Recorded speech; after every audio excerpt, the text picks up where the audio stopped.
Donc, il faut dire, Vaudreuil-Soulanges, on a beaucoup d'enjeux.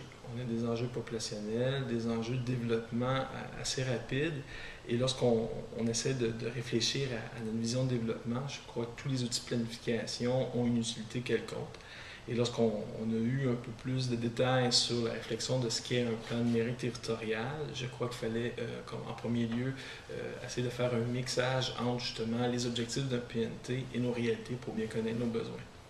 Oui, puis notre réalité, en fait, il faut dire que la MRC Vaudreuil-Soulanges, on est dans une phase de croissance assez importante au niveau de notre population, au niveau évidemment aussi de l'immigration, et beaucoup de nouveaux arrivants sur notre territoire. Tout ça, ça apporte des défis majeurs. La nouvelle autoroute 30 qui s'en vient aussi, tout ça, c'est vraiment, ça nous amène de la gestion du changement. Donc ça, c'est très important pour nous. C'est des gros défis. Et puis, on s'est posé les questions de départ. On s'était dit, c'est pour répondre à quels besoins le fait de faire un PNT? Est-ce que c'est pour répondre à des besoins sectoriels, des besoins globaux de notre territoire, des besoins de notre organisation au niveau municipal?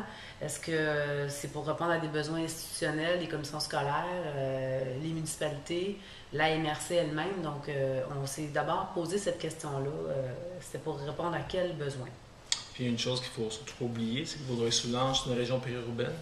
Donc, énormément de population qui demeure dans une municipalité dite urbaine, d'autres en milieu beaucoup plus rural. Donc, lorsqu'on parle d'une planification territoriale, d'une planification qui touche l'ensemble de la MRC, on ne peut jamais attaquer les questions d'une seule vision. Il faut penser, il faut englober l'ensemble des réalités. Et maintenant, avec tout l'avènement des technologies, leur utilisation, il allait de soi de bien planifier, de bien utiliser l'ensemble de ces outils-là dans l'orientation de développement de Vaudreuil-Soulanges. Oui, puis il faut le rappeler, notre territoire, c'est quand même 135 000 citoyens et ça grandit, ça grossit encore, là, et c'est prévu pour les prochaines années. 23 municipalités, 2 commissions scolaires, une anglophone, une francophone. On a déjà plusieurs outils de planification régionale, dont le schéma d'aménagement. Il y a plusieurs politiques ici qui sont en cours, la politique culturelle, la politique de développement social durable. Dans le domaine de la santé aussi, on a les C3S, le C3S qui fait aussi une grosse planification au niveau de la santé publique, au niveau de leurs projets cliniques et tout ça. Donc, une région qui est déjà très planifiée. Donc, avec un nouveau plan comme ça qui arrive, il faut vraiment se poser la question, où est-ce qu'on intègre ça? Donc, une nouvelle planification. Qui allait participer à cette démarche-là? Est-ce qu'on pouvait se permettre d'en oublier? Quels sont ceux qui ont un intérêt envers un plan numérique territorial? Probablement tout le monde. Alors, il fallait vraiment se poser les bonnes questions avant de lancer une démarche comme ça.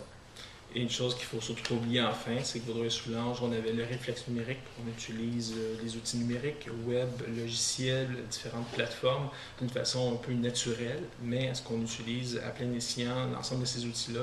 Une grosse question était ouverte durant cette réflexion.